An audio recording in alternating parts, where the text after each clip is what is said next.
অশান্ত বাংলাদেশ, আর তার জেরে আমরা দেখতে পাচ্ছি যে বাংলাদেশের হিন্দুরা তারা প্রাণ ভয় একেবারে ভারতে চলে আসার চেষ্টা করছেন, যে কারণে সীমান্তবর্তী এলাকাগুলিতে নিরাপত্তা ব্যবস্থা জোরদার করা হয়েছে।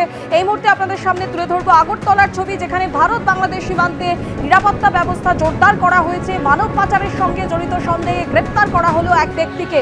লঙ্কাপুরা এলাকা থেকে গ্রেপ্তার করা হয় তাকে। ধৃতের নাম হরেন্দ্র দাস।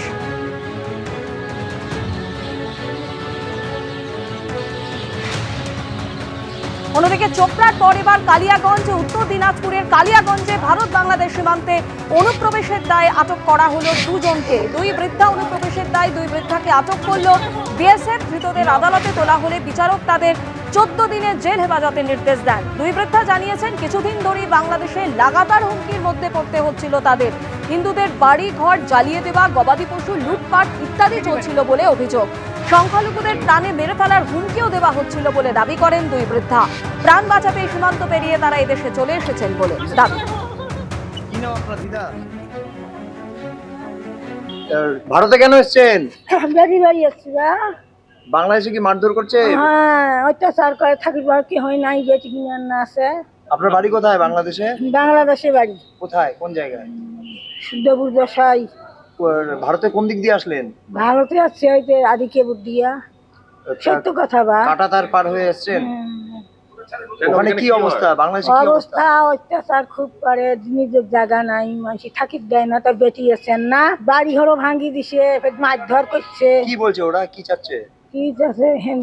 হিন্দুক দেখি পাচ্ছে না, আপনাদেরকে হিন্দুদেরকে দেখতে পাচ্ছে না, মারধর করছে, সেই জন্য চলে এসেছেন ভারতে। বেটি আছেন না, বেটি বেরি। আমি এটাই চাচ্ছি যেন আমার কাছেই থাকে। আমি আমার মাকে আমি চাচ্ছি শেষ সময়টা যেন আমার মার সেবা যত্ন করি, উনি যেন আমার কাছ থেকে উনি এই দুনিয়া থেকে বিদায় নিতে পারে। আর মা এটাই বলতেছে বারবার যে আমি যেন আর আমি যেন যদি গুলি খাই তথাপি যেন বাংলাদেশের আর অত্যাচার আমাকে চোখে না দেখতে হয়, না শুনতে হয়। আমাকে যেন আমি যেন বাংলাদেশে আমি আর যেতে হয়। আমাকে এইখানেই রাখো, যে কোনোভাবেই হোক, না হলে আমাকে গুলি করে মেরে দাও। আমার মা এটাই বারবার বলতেছি। আর অনেক দিনের দীক্ষিত ভক্ত কোথায় থাকবে আর কিভাবে থাকবে? কিসের ভক্ত ছিল? ইস্কনের ভক্ত। আমাদের যে গড়িয়া গোপালগঞ্জ মন্দিরের যে আমাদের যে মায়াপুরের স্বামী জয়প্রতাকা গুরু মহারাজ যে প্রথম পদার্পণ করেছিলেন, তখনই মা আমার বাবা দীক্ষিত।